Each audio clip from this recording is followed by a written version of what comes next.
Hey guys, welcome to another episode of Vault Talk. I'm your host Jared, and today we're going to be talking about one of the most ridiculous propaganda movies ever made, Reefer Madness. So this movie came out in the late 30s and was basically a propaganda attempt to scare the wits out of children into thinking that marijuana was something that was going to turn you into a sex-crazed maniac that wants to murder everyone. Or in layman's terms, the main character of Grand Theft Auto. Sweet mother.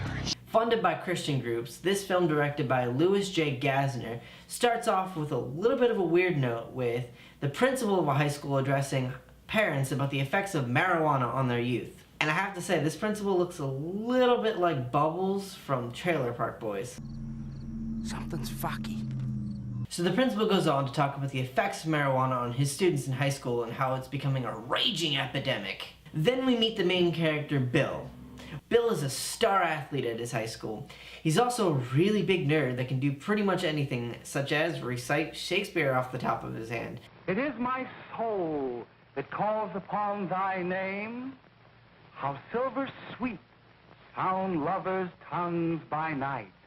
I don't really know what they were going for, but I think they were trying to hit literally every demographic of high schooler known to man with this. The other people in this film, the mobsters and the bad guys, are also ridiculously characterized, coming out of a 1930s mobster movie is what it looks like. I want to talk to you. It kind of reminded me of the mobster movie Angels with Dirty Souls in Home Alone. It's me, Snakes. I got the stuff. Leave it on the doorstep and get the hell out of here. Moving on, the acting in this film is absolutely ridiculous. You have people that are overacting, Gotcha. underacting, I guess you're okay. I'll write it down for you. and just plain there.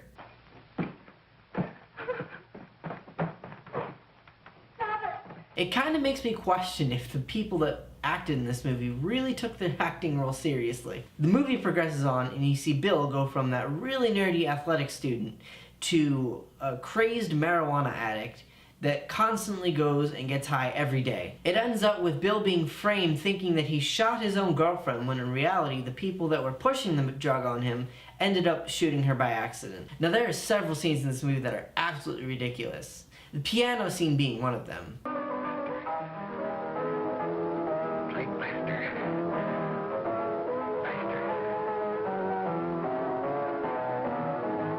The movie ends on the same note that it began with Dr. Carroll giving his speech about marijuana and really breaking the fourth wall. The next tragedy may be that of your daughter, or your son, or yours, or yours, or yours.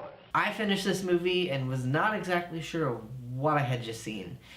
They really got the manic part of Reefer Madness down, but beyond that, not much. You can definitely tell this film was designed to just try and scare you straight, and it fails horrendously with its terrible acting, overplayed music, and just awful direction. It's easy to see how this film instantly became a cult classic during the late 60s and early 70s. I'm just surprised that no one during this production turned to the director and went, "Do you really think this is a good idea to have crazy dancing with screaming to show the effects of marijuana?" It's the perfect example of how propaganda can go twisted and wrong. So my final thought on this movie is that although it is ridiculous, I generally enjoyed the hilarity of just everything going on in the movie, from the ridiculous piano playing to the overplayed acting. It's definitely a movie that you should check out and see at least once. Thanks for watching Vault Talk. I'm your host Jared. If you like this video, be sure to subscribe. You can also follow us on Twitter and Instagram and like us on Facebook. Tune in next week as I talk about the instant classic King Kong from 1933. See you then.